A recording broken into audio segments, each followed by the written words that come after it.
top. You don't get a reference page? Mm-mm. It's tough. I mean, if you're a pitcher, you get one. Because everyone's looking for pitchers. I guess that's true, but still, you should be like, that should count for something. That's what I'm saying. I had a good season last year. Or a good little year. Whatever it was. 3 months. They said, that doesn't count. Yeah, for real. Doesn't count in I mean, I wouldn't count it either. That league was so bad. Wabash was probably better. Wabash? Mm-hmm. I think I have a boy that plays at Wabash. How's he liking it? They got a new head coach. Yeah, I haven't seen him. I didn't see him last year because I didn't play because of my shoulder. But he's supposed to be coming back whenever their season's done to play senior with us. Mackenzie Mitchell. Did he have a brother? If he has a brother that's a pitcher, then I faced his brother. I have no clue. I might have to find out. But we all just call him Mac. He's probably like one of the grossest players that I played with. Wait, Mackenzie Mitchell? Yeah. Mac Mitchell. Yeah. Yeah, I know Mac. I played with him in Florida. Yeah, no, the guy. Wait, you know Mac? Yeah, the guy's gross. Yeah, I played Lee side with him. Yeah, that guy's disgusting. He's gross. That guy's like a 5'2" athlete. Yeah. Like a proper 5'2", but he's so low key about it. Yeah, like no, he doesn't flaunt nothing. No, that was the thing. Like he came back a couple summers ago when I was playing junior with him, and everybody's like, "Yo, Max, come into the team." I'm like, "Oh, who's this guy?" And I just quietly, just absolutely disgusting. Bro, I was like, so quiet. When the first game, so I was in Florida, and then he had JUCO playoffs. The first game he came, he was sitting on the bench, and we were losing by like 3 or something. And then coach was like, "Yeah, we need to change. The energy's bad." And Mac just pulls in off the flight, everything. He's like, "Oh my God, stretching all this stuff." He stretches, comes in, first at bat, rips a double. I was like, "Oh my God!" His swing, he hit leadoff for us most of the year, like when he was playing. I was like, "Yeah, this guy is." He's cold and he's fast. Yeah, I know. He's like a sub 7. Yeah, no, sub 6'8". You wouldn't like. He's not like you wouldn't look at him and be like, "Yeah, that guy's quick," but like he's got that sneaky speed for sure. He's very athletic. Yeah, like, he doesn't look athletic at all. When I first seen him, I was like, "This guy went to Wabash," and then I was like, "Okay, yeah, he went to Wabash." Yeah, sure. After I saw him play, I'm like, "Yeah, this guy might be one of the grossest players I played with." Nah, he's gross. That guy's good. Shout out to Mac Mitchell. Shout out to that guy. I don't think he likes me for real. Well, I see him this summer. I'll let him know. Like, yeah, my boy Ethan. My Florida League stats were worse than my college stats. Oh yeah, maybe he doesn't remember 220. you. I was batting 220. Maybe he didn't like you because of that. Then. Yeah, and I crashed. I crashed in his place. He was living at the PGA Resort, and I was at an Airbnb, and then there's like a week that I couldn't book, and I was like, "Let me come stay with you." And he's like, "All right." And I didn't have to pay for nothing. I know. He's Resort in Florida. He's a nice guy, too. Chill. Very chill. Yeah.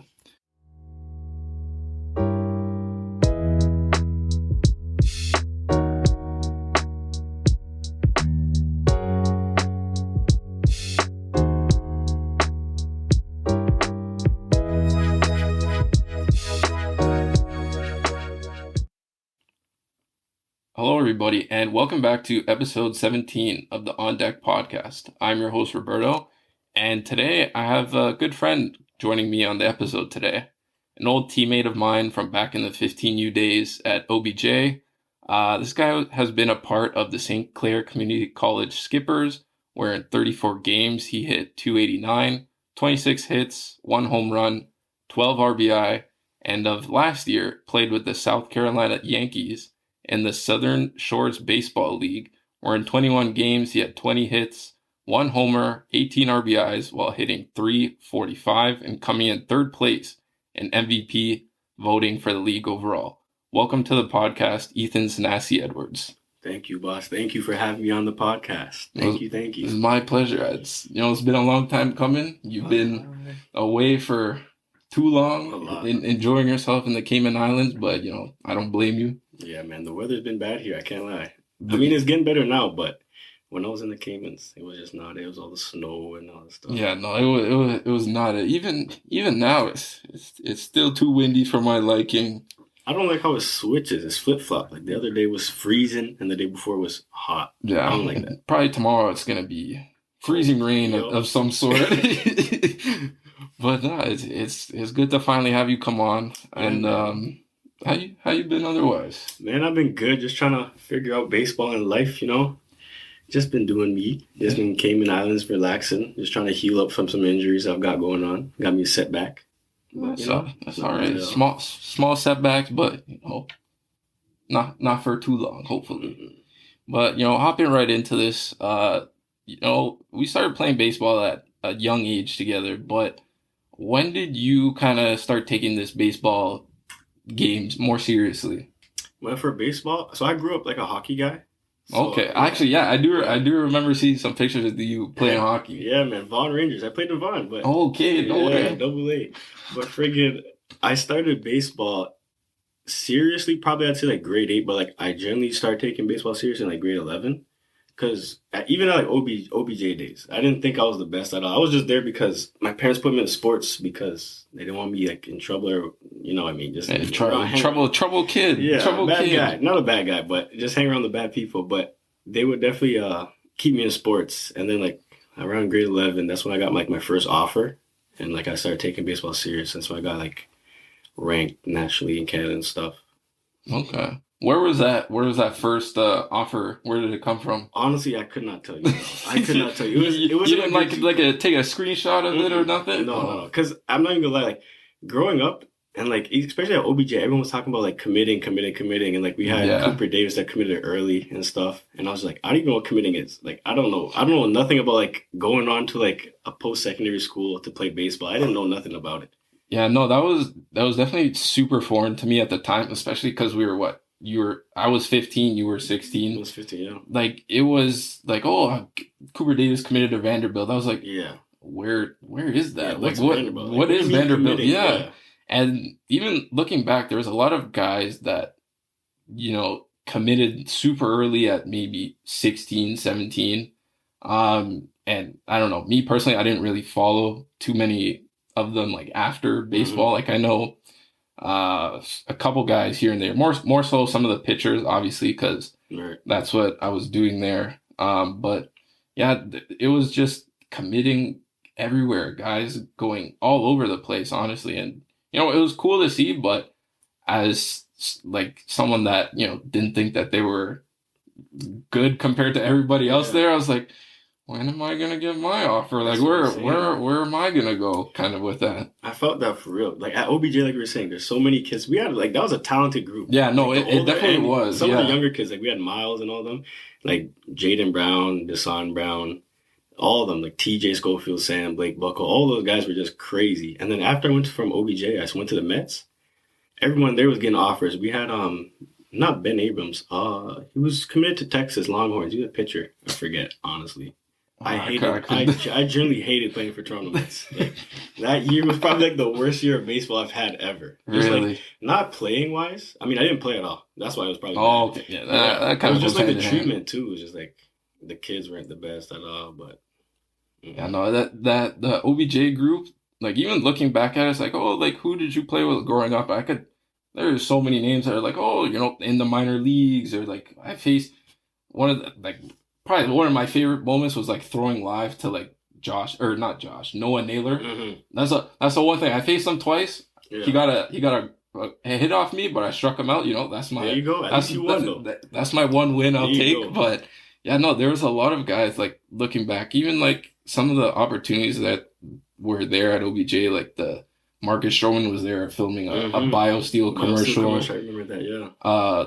Josh Naylor coming in all the time, just sprinting and hitting with Dew. Just seeing him. I remember hitting with Josh and the Collymore brother. I forgot the oldest name. It wasn't Malik, I don't think. No, it started with an M though. I think. Yeah, I think they were both. both M's. But yeah, no, there's a lot of names that came through that that organization, and yeah, no, it's kind of cool to look back on and say like, like even with Miles, like I saw him get drafted. And I got the notification on my phone. I'm like, it kind of made me feel old. Like, I remember seeing him when he was like 10, 12, and he was just chilling around with us. Yeah, I remember you like just barely being able to swing a metal bat, and here you are getting drafted. I was like, That family's goated though. Yeah. They got them good genes. Life comes at you quick.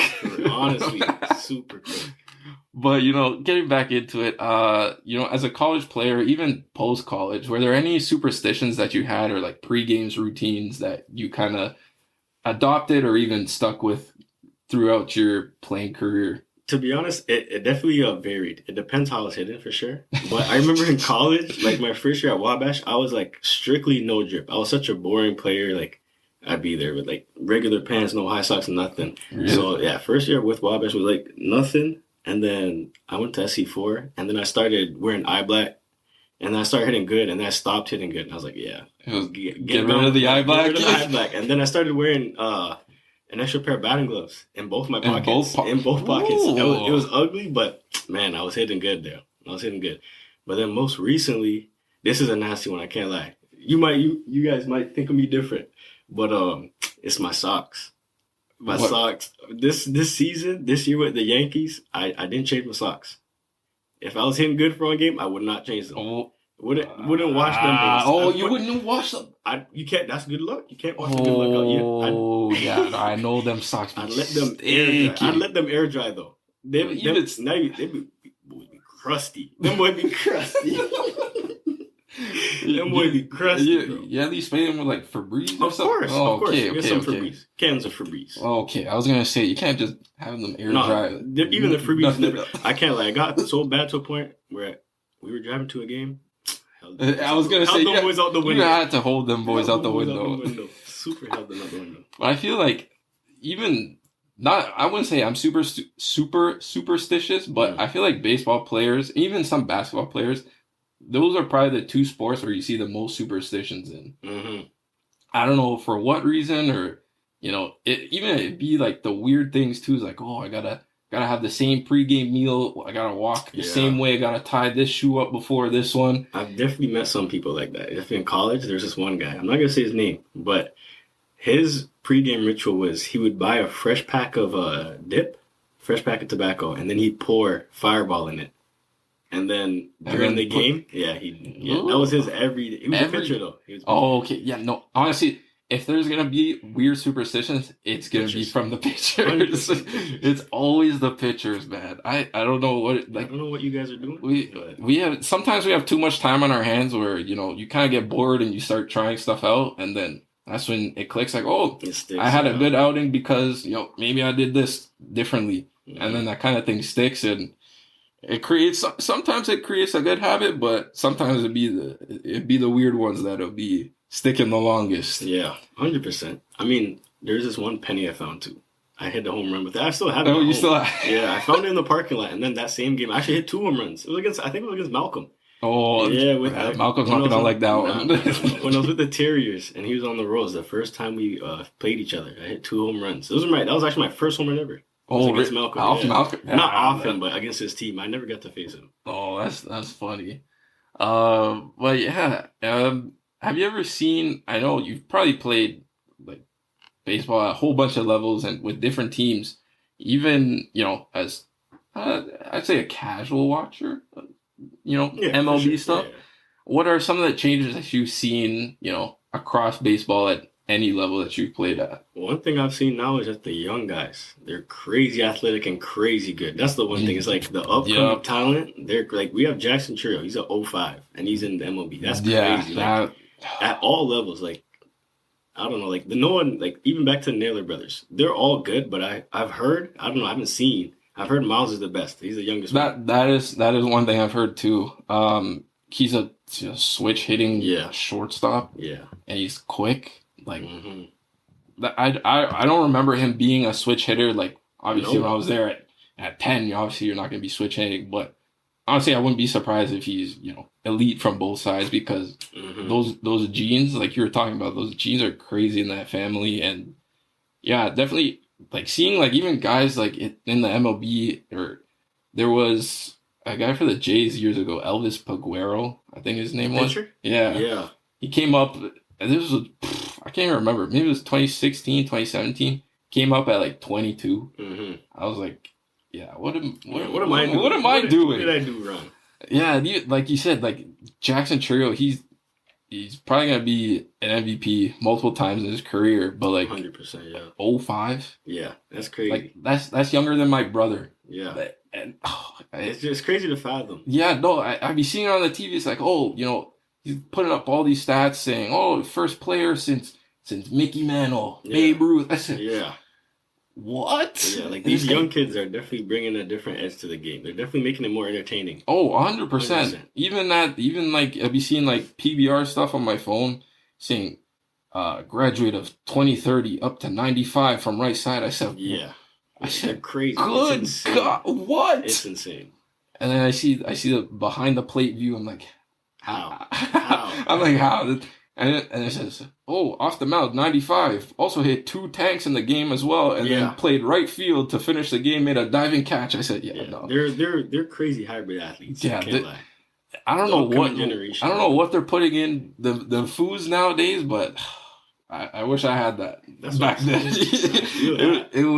It's getting crazy, but I mean, hey, I think it's good for the game to bring more eyes to obviously a sport that isn't extremely popular, but it's gaining more traction now throughout the years. But I think the more people have eyes on the game and start playing it, I think it's only been positive to have all these young kids come and play the game. Yes, people more interactive. Exactly. Sure. They want to see someone like fans. Like my dad's 50. He's a fan. It's like there's kids that are like under half his age and they're playing big league. How can you not love baseball? How can you not be like, okay, maybe I'll take a look, see what this kid's about. Yeah, like there's the switch pitcher from the Mariners. Yeah. I'm like, how can you not be like wanting to watch that? That's not something you see every day. Yeah. And who knows when we're gonna see it again? Yeah, it's like I remember the Pat Venditti for the Jays. He was throwing 85, 86 from both sides. Yeah. It's like whatever, But he's like he's at an elite level. He's like mid-90s. And I saw him. I was listening to one of his outings. I think it was last week or the week before. Topped out at 99 from the right side and 94 from the left. I say, that's crazy. I'm gonna need to watch that. So, like, here's a question for you: in that position, if you're like a manager, how would you go about monitoring during the game? I've been thinking about that because there was, I think in the podcast I was listening to, they were saying how majority of the time he was throwing with his right hand, and based on the matchups and what the batter's like, he'll obviously switch to the left. But majority of the time, I think he's throwing from the right side. And honestly, from watching video, he looks a lot better from the right side. His left side, it looks a lot more like a 3/4 arm slot. Like the slider from that arm angle is gross. But spin the 2 seams too. Yeah. Or the sinker, yuck. That arm side movement on anything 3/4, especially if you can throw it in the mid-90s, like what else do you want from a lefty? If you can do it from both sides. Yeah, add that. But I think I hope, like, I'm crossing my fingers, and I just hope that he sticks to throwing with both arms, because how cool of a story would that be? It's like this guy grew up throwing with both arms. Was he was okay in college, but there was always that potential of like this guy could grow into an elite pitcher with both arms. Right. And I just hope that he continues to throw with both arms. And obviously the left needs a lot more work than the right side, but I think he develops both sides equally, and I don't see him maybe being a starter, maybe like a multi-inning reliever, or maybe even a closer, but I don't know. It all depends on both.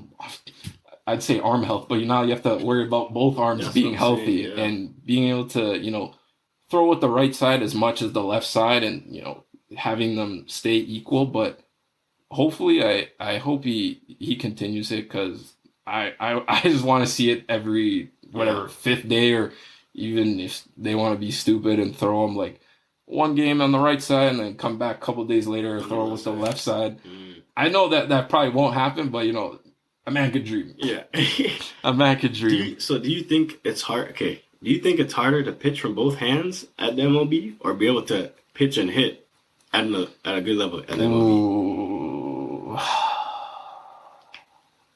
That's a hard. Damn, you hit me with the hard questions now. I, you know what? I think it would be harder to hit and pitch. Um, I say that because, with pitching, you obviously have to have a feel for mechanics and like the way that your body's moving towards the plate and all that. Mm-hmm. But to me, I think hitting is probably the hardest thing in sports. Right.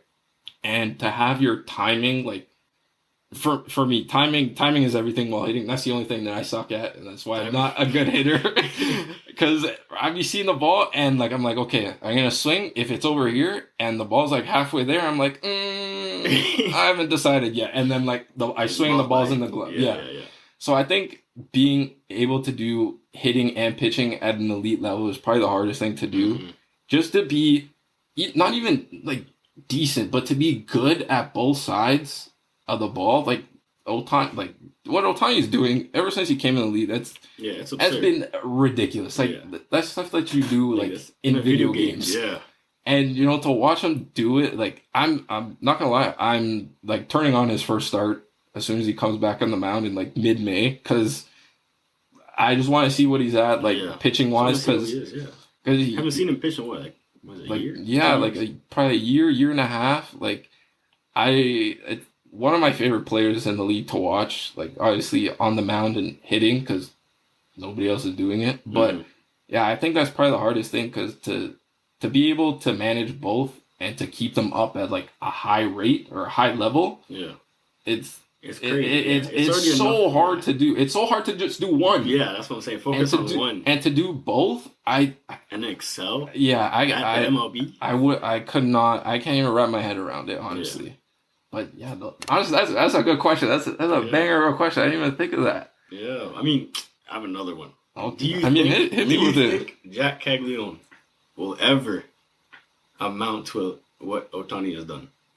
No, you don't think I don't think so. I know that they have kind of like not stopped his pitching. I haven't seen him. I haven't been keeping up with him, honestly. I've been seeing headlines of him hitting like absolute tanks. Yeah. Powers off the the powers off crazy. the his powers, swing is so nice. That was one thing I was watching for him in like the College World Series, was how he would do like hitting in the games that he pitched in. Mm-hmm. And I was gonna see, maybe the Royals will, maybe that'll bring him up quicker if he can do both at not an elite level like someone like Otani does, but just to see them at like a decent level. But I haven't seen him, unless I haven't been keeping up with him that much, but I haven't seen him pitch to be built up as a starter or even a reliever. But I don't think he even comes close to what Otani is. Yeah. I know the velo is there, obviously, because the guy's massive. Yeah. Absolute unit, but big boy. Yeah, it's a big kid, man. But I think the one thing that's kind of stopping him from being like an elite pitcher is the control. He always had like control issues, even from like the games that I've watched in college.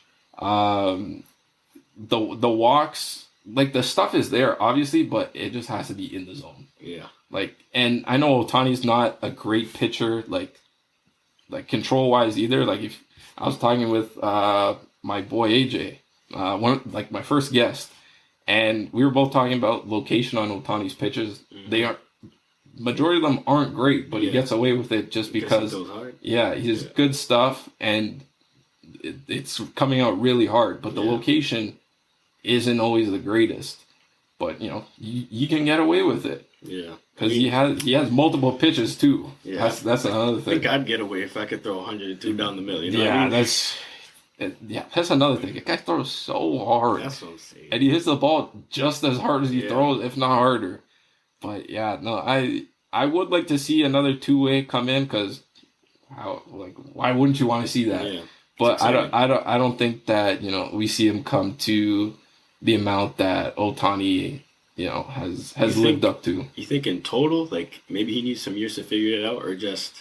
I think I would like to see him like even if they slow down some of his, DH or first base days, just to have him like come out, even in relief. I'd want to see him in relief for like an inning, 2 innings, because he was a starter. So obviously you should be able to. The opposite of Garrett Crochet, kind of. Yeah, that's what I think. Exactly. So I would like to see him do that, just to because pitching is hard. And to stay in pitching shape, you have to throw.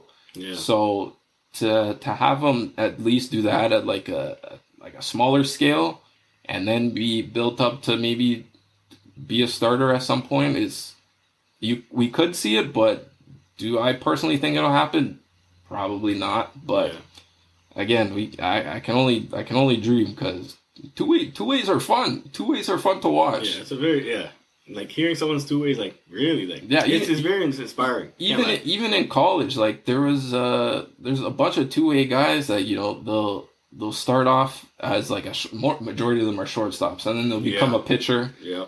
And there's actually Spencer Schwellenbach for the Atlanta Braves. Yeah. He was a shortstop for the longest time, and then changed over to pitching, and I'd say he's a pretty good pitcher. So the switch I think it's easier coming from a shortstop to be a pitcher, because those are majority of the time the most athletic guys on the field. Yeah. But for like an outfielder, first baseman, that's Speaking of that, there's I think it's Thin Athletics is the Instagram page. They posted this clip of a guy, Caleb Meeks, hit 97. He was at Wabash with me. So he went to Evansville the year before, and then I believe he was just an outfielder, and then he switched over a pitcher. Oh, actually, yeah. You know what? Seen him. I was gonna say they called him a dark horse or something in the video. He's just so quiet. He's very weird. I can't lie. If he's listening, if he ever listens, I'm so sorry, kid.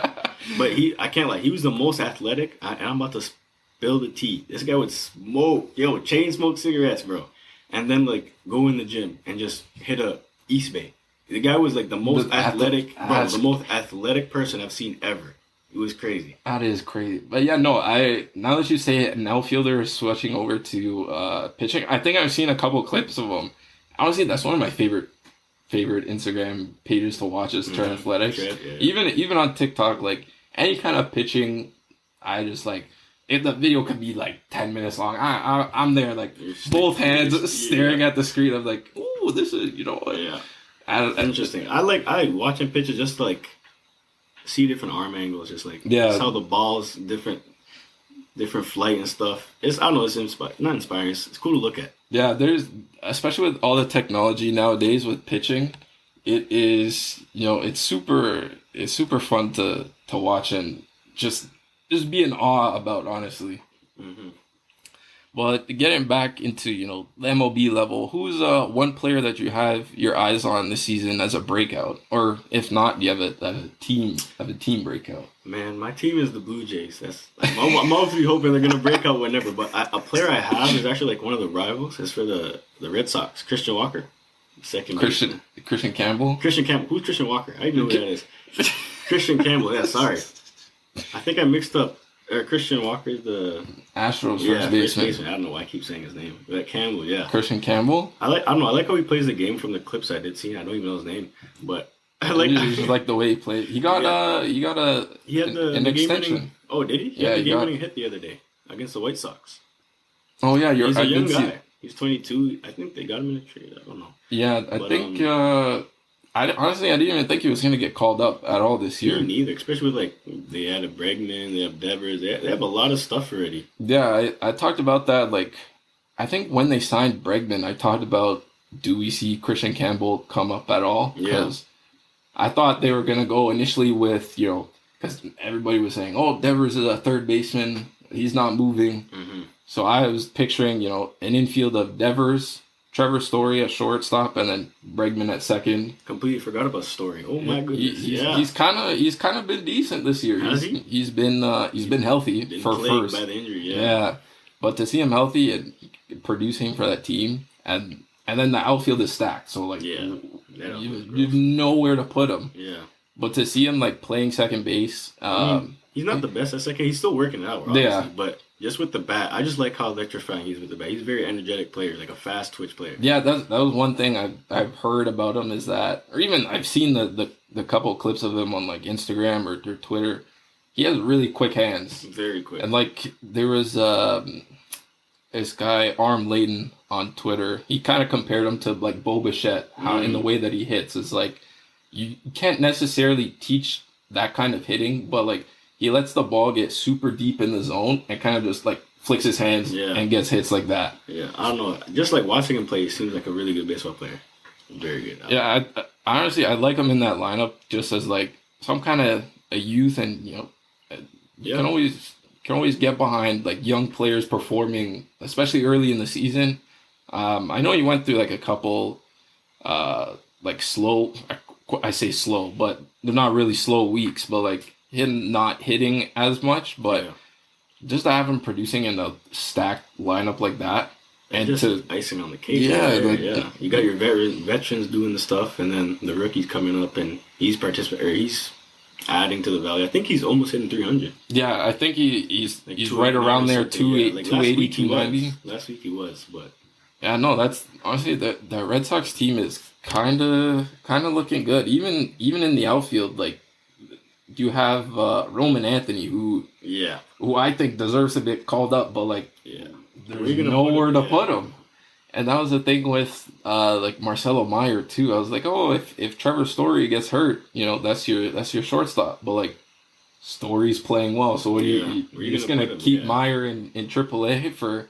And I thought Campbell was gonna stay in AAA as well too. So I was like, you have like 3 of probably the top 10, 15 prospects in baseball just stashed in AAA and producing. Yeah. And like, what are you gonna do with them? But it's good to see that at least one of them got called up and is producing. Mm-hmm. But yeah, that the future of the Red Sox is kind of scary. Yeah, that is true. Out of 3, I didn't think Christian would have made out of 3. Neither did I. Yeah. Neither did I. I thought it would have been Marcelo Meyer just because they needed. Well, this was before they signed Bregman. I was like, oh yeah, I think probably they bring up Meyer this year at some point. Maybe even Roman Anthony if they decide to trade Wilyer Abreu because his value is high based on, him coming third in Rookie of the Year voting, and like they had Masataka Yoshida still producing at the DH level. Yeah, I forgot about that guy, man. Like oh my goodness. That lineup was just good. Yeah. It's really, really good, and I was, the lineup is good, and I think it might be hard to say, but like. The Yankees and Red Sox are probably gonna come down to like them 2 teams at the top of the AL East, but I think it might be the Red Sox on top. So? Yeah, it's hard to say as a Yankees fan, but like that team is so good. They have a lot of pieces. Yeah, man, it's super tough. But one last question to round it out here: if you weren't playing baseball, Ethan, what would you be doing right now? Honestly, I don't even know. I know, like, in high school, I was big into auto. I'm still big into, like, cars and stuff. So, in high school, I did a lot of, like, the auto shop courses and stuff and, like, bodywork courses. And I did that. I enjoyed it. So, I'd probably something along the lines of that. Or I'd do, like the human body, human anatomy. Okay. And I'm prone to injuries. So, they kind of go hand in hand. They go hand in hand, for sure. Like, prone to injuries and then learning about the body. Just, I don't know. I like learning how the body works, what attaches where, what muscle does what. You know what I mean? Yeah, that was kind of what I wanted to do until school kind of happened, and that kind of derailed things. But kinesiology, I find, is just super super interesting. As like you said, someone that's been prone to injuries and had like not freak injuries, but one thing connects to this and then it affects this and that, and especially your back and all the nerves in your shoulders and everything like that. Sure. I always found it super fascinating how a kink in your neck can connect to your left pinky. Yeah. Like it makes it's crazy. Yeah, it's crazy how like one little thing can just like throw your whole body off, and it's like. It'd be like a back pain, but it could honestly be like you're just walking on your left foot. Yeah. But you have a pain in like your right scap. It makes no sense. Yeah, like, you're walking, you're not fully putting your foot down, so your left hamstring is tight, which is affecting your back muscles, and your scaps are tight because. And it's pulling on my nose for what? How does this make sense? It makes no sense, but it's crazy how the body works like that for real. Yeah, I don't know, but if I wasn't playing baseball, I mean, I would like I really liked hockey. I really like. You think honestly, you think you'd get back into hockey? Yeah, if I didn't play baseball, I'd probably play hockey. Because that's why I picked baseball. I had to choose between. Oh, you have to choose. Yeah. They're getting expensive. And baseball was like a new sport, and I was like, I'll try baseball. What position did you play in hockey? At first, when I first started, I was a goalie. And and then I switched to like defenseman, so I was defense for like a while, and then I made the move to forward. I was a center. Oh, shoot, you're doing everything in hockey. Hockey was my sport. My bad. Hockey's like the complete opposite of baseball. It's like hockey's like you get 1 minute shift, but like nonstop. Yeah, that's one thing I've noticed. Even with the playoffs being on right now, it's like you think about even comparing it to basketball. It's like basketball, you're on for 5-6 minutes at a time, and you see guys walking or jogging up the court back and forth, a couple sprints here and there, but like hockey, you see guys on for even like stretching 2 minutes is like a long shift. Yeah, a minute 30 is like it's your like, lungs are feeling it. It's a minute 30 of just straight all out sprinting energy, back and forth. But yeah, no, that was one thing I never got into was hockey. I can do like road hockey. Yeah, but no, I can't mix the skating and the coordination, the stick handle on the ice. It's tough, man. It's so tough. Yeah, I enjoy watching it every now and then for just the pure enjoyment of it being so fast paced. But I could never play that ever. Yeah, don't have the coordination to do both. Not a good skater. I say I'm decent. I can get on I can't skate backwards though. No, can't do backwards. I'll slow down. I can't do like the the where you're putting your toes in to stop. I'm too scared. I'm gonna snap my ankles. Yeah. So I just just stop like running on the ice and you just gradually come to a stop. My boy Peg's out here running into boards.